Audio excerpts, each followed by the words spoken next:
What are we fighting for? To make our soldiers the best informed in the world, the War Department for the past several months has been presenting discussions before the troops of all our Army posts of the nation's best-known commentators.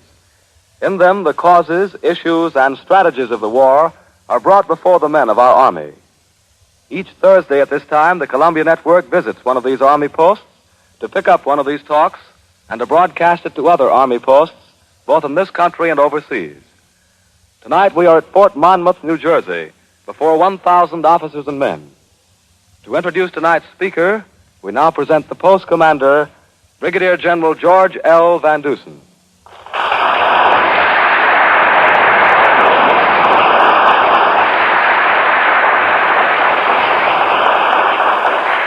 Officers and men of Fort Monmouth, and those listening by radio at other Army stations in the United States and overseas, today we are to hear an internationally famous writer and foreign correspondent who has spent much of his time in the countries of which he is about to speak, the countries of our allies.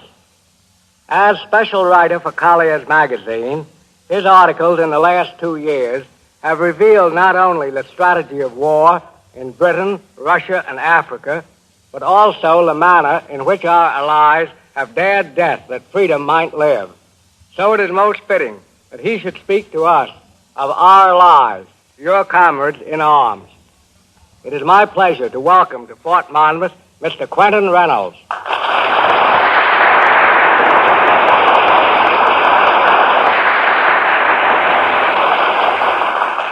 Thank you, sir. I've spent most of the past 2 years in England, in Russia, in Libya, and I'm returning to the war zone within a week or so. During the past 2 months, I've been bouncing around this country, spending a lot of time in factories which make war material, spending a lot of time with the men in charge of civilian defense. During that time, I've been asked a lot of questions about your comrades in arms. What kind of fighters are they? Can they take it? Can they give it? I've been asked a lot of questions about the Russian army and about the Russian people. Maybe you fellows have some of the same questions in mind. During the past few years, the Nazi propaganda in our country has been very effective. Congressmen, senators running for office who had no other issue on which to stand would dig deeply into the political grab bag and come up with that old political chestnut, beware of the Red Menace. Consciously or unconsciously, they worked hand in hand with the Nazi propagandists. And we, like dumb sheep, believed half the lies we heard about Russia. I was there last fall. It took me about a week to find out that the Russians are our kind of people. It took me about a month to realize that they had absolutely no interest in overthrowing our kind of government, and that they had no sympathy with American communists who were of that mind. In fact, I found out that the Russians were greatly embarrassed by American communists who gave them such a bad name. All the Russians wanted was to be left alone. That's all they want now. When the war is over, they'll keep on with their form of government, communism, but they don't care whether any other country adopts it. People ask me, can we trust the Russians?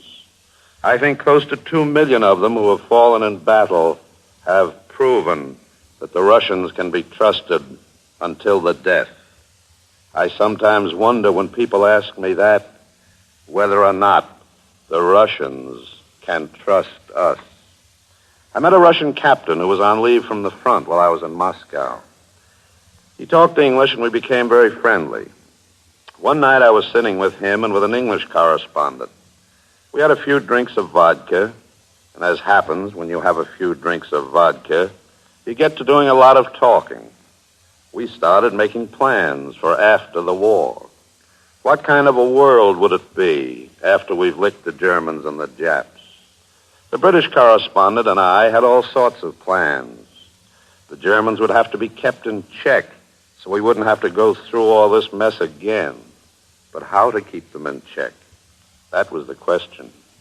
Oh, we had plenty of ideas, none of them very good. Then our Russian captain said quietly, We in the Red Army have a plan. After we have chased the Germans out of our country, we'll keep right on and chase them back to Berlin. Then you British keep out of it for a month or so. You Americans keep out of it, too, for a little while. Just let us be the army of occupation for a month, and things will adjust themselves. Yes, we can trust the Russians all right.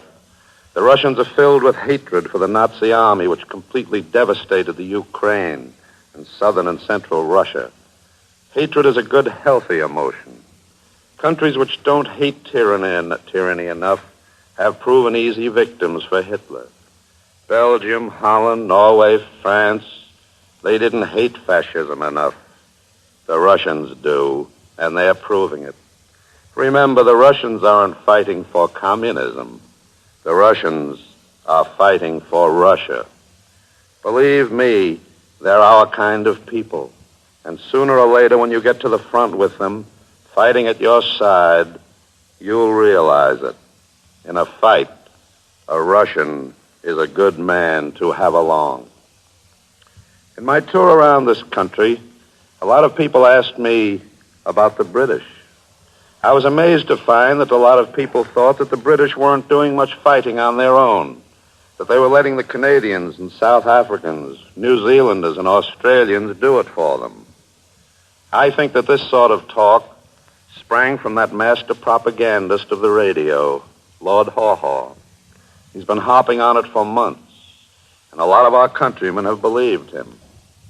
I've seen the British fight. I saw the British civilians fight back in London, in Plymouth, in Coventry, in Southampton. I saw bombs destroy their homes, kill their children, wound and maim half the population of cities. But I never heard one Britisher say, let's quit. I've been with the British Navy running the gauntlet of the English or British Channel, slipping through the submarine-infested waters of the North Atlantic. I've been out on their trawlers, mine-sweeping, and I've been with them in the desert. Only 3 months ago, I was with a British regiment, the 1st Royal Sussex. It was just an ordinary line regiment. It had orders to capture a place called Sidi Omar, south of Tobruk. Sidi Omar was nothing but a 1-mile raised plateau in the desert, heavily held by Germans and Italians. To make things tougher, the Germans had surrounded the plateau with a minefield. You know, there are always gaps in a minefield through which tanks and men can pass safely, if you can find the gaps. But these tough men of the 1st Royal Sussex, most of them farmers or the sons of farmers, were in too much of a hurry to look for any gaps. They busted right through the barbed wire, they and their tanks. They rushed through the minefields, although 100 machine guns were trained on them, mowing them down. You know about those mines. They're buried maybe 10 inches below the sand, and the tread of a man's foot will explode them. These British soldiers I was with knew that, but they yelled to hell with the mines and broke through.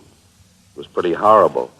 10 tanks blew up, but the men rushing behind the tanks didn't stop. They wanted to get in close with that steel. Some of them did. Hundreds didn't. But those crazy men who were so filled with the healthy emotion of hatred toward our common enemy kept on. And once they were in close, it was a beautiful sight. It was a beautiful sight if you hate Germans as I hate Germans. It was a beautiful sight to one who had been on the defensive for 2 years, taking it all the time, to see these British soldiers giving it. They didn't show much mercy. When the smoke cleared and we were in complete possession of the plateau, the Germans made a counterattack, a nasty one. They came with 24 tanks and with their dive bombers. They gave us plenty of hell for a while, but those British soldiers are bulldogs. They held on. For 3 days and 3 nights they gave it to us, and then reinforcements came and we were all right. I told the colonel in command that I'd been on lots of fronts, but never in my life had I seen men fight like this. It was the greatest exhibition of courage I'd ever seen. The British colonel smiled and said quietly, I saw men fight like that once before. It was at Chateau Thierry, and the men were United States Marines. Yes, the British are fighting and dying, but the British War Office is much like our War Department. They don't believe much in patting themselves on the back. They don't believe in making public heroes out of men who have no desire to be anything but good soldiers. So the world hasn't learned much about the way the men of Britain fight and die. Only a handful of us correspondents have been privileged to see them in action. They die very well. You can't give higher praise than that to soldiers. The Germans know how to fight, and they know, too, how the British fight. I've talked to lots of German prisoners. They're good soldiers, mind you. After all, they've been trained since birth in this business of murder. They're professionals at it. Their pilots are good, too. But they fear one thing, the British Spitfire. The Spitfire won the Battle of Britain, just as our Curtiss Wright P-40s are winning the Battle of the East. The Germans fear the Spitfires just as the Japs fear our pursuit ships. I went to a hospital in Kent one day to talk to some German prisoners who were there. There were 12 German airmen who'd bailed out over England and who were in this ward. A doctor came in and was horrified and angry to find that 11 of these 12 German airmen were covered with black and blue marks. And he turned to the nurse and said angrily, "What's the meaning of this? Have you allowed someone in here to beat these men up?" She said, "Oh, no, doctor, it isn't that at all." He said, "Why are they covered with black and blue marks then?" She said, "Well, doctor, last night, that 12th German airman was delirious all night. And in his delirium, he kept crying out, 'Spitfire, Spitfire.' And every time he cried out, 'Spitfire,' the other 11 bailed out of bed." Don't sell our allies short. They're fighting men just as you are fighting men. Don't believe the propaganda from the enemies outside our country and from the enemies within our borders. For 2 years, they've tried to tell us that this wasn't our war. For 2 years, they've tried to tell us of the great difference which existed between America and Britain and Russia. But we know better now. We know there's only one fundamental difference between America and Britain and Russia. It's this. Here in America, we drive our cars on the right side of the road. In England, they drive to the left. And anyone who's ever been in Moscow knows those crazy Russians drive right down the middle of the road. But the road to Berlin is a wide one. And there's room enough on it for all three of us. And America can take the right side of the road. And Britain can take the left of the road. And Russia can take the middle of the road. And we'll go swinging along, side by side. No matter how long the road is, or how many detours there may be through the Far East or other places, it won't bother us, because we know that as long as we three trust each other, that road will bring us to Berlin together. From Fort Monmouth, New Jersey, the War Department and the Columbia Network have broadcast the fourth in a series of talks to American soldiers here and abroad as part of a comprehensive program by the Army designed to keep our soldiers the best informed in the world. The speaker tonight on this series, titled "What Are We Fighting For?" was Quentin Reynolds, foreign correspondent and associate editor of Collier's Magazine. This is the Columbia Broadcasting System.